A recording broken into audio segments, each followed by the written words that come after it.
So today we are replacing the stock blow-off valve on my 05 Rex. It's a straight swap. Boost pressure comes back through and either vents to Atmos or goes back through the intercooler and plumps back. So you essentially got a plumb back and vent to Atmos in one. And this one is adjustable as well. So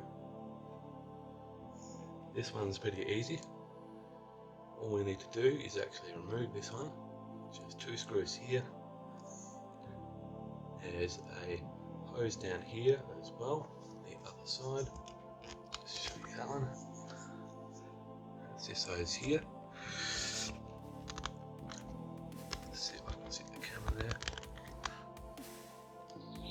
That one comes off.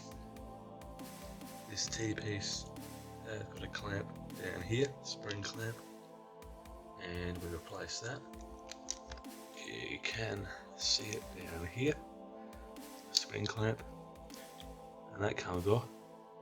And this elbow, T-piece or whatever I call it, this elbow actually attaches to the blow-off valve onto this end here. Then the hose, this black hose here, actually goes just back onto that bit there.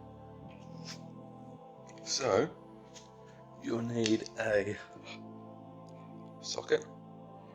This is 10mm, bolts on there are also 10mm. You probably don't need anything too long because the bolts aren't too tight. Need some pliers or multi grips, something like that. This one does come with T-pieces. It comes with a block off plate, so you can actually block off the trumpet and just have a plumb back. And comes with a few different hose clamps. Now these ones are the actual ones that you open with a screw. The other one's a clamp one, which is like a spring, which is very annoying to get rid of. That's just telling me my package is delivered, which is blow-off valve. There's another bit of hose. I'm not actually sure what that's for. It's to change the heater hose or something like that. Maybe just a spare, but I think it should be okay. So this hose does come off pretty easily, usually, but you can use the hose pliers. I did find these screws in here that were pretty tight. I actually put this in a vise, because originally I did buy one of these, but it didn't fit, didn't have the flange or anywhere to attach this.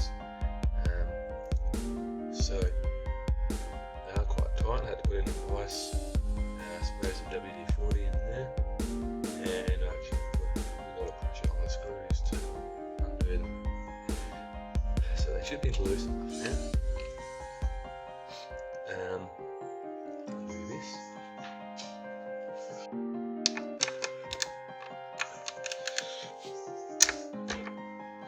Now these, when I first undid them, I did hear a crack, and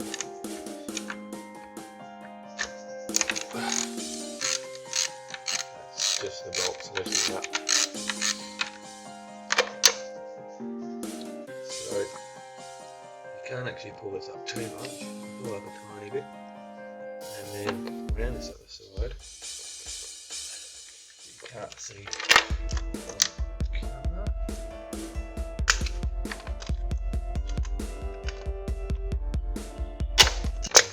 2,000 years later. Come on. That's a clamp there. That's got this little spring thing. go of it. It springs off. Undo the screws, and then that goes on that end. So that's the old one. That's the new one with the elbow on it.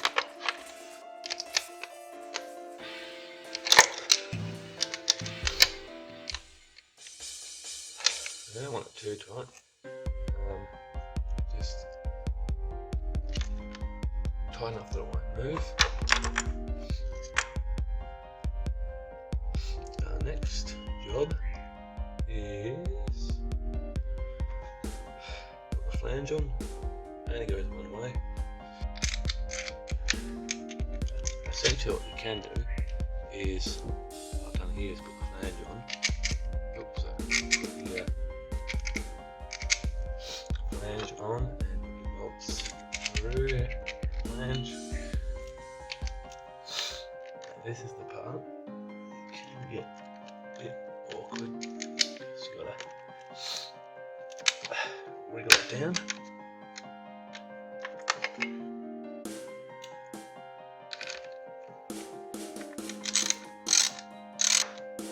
The next thing you need to remember is to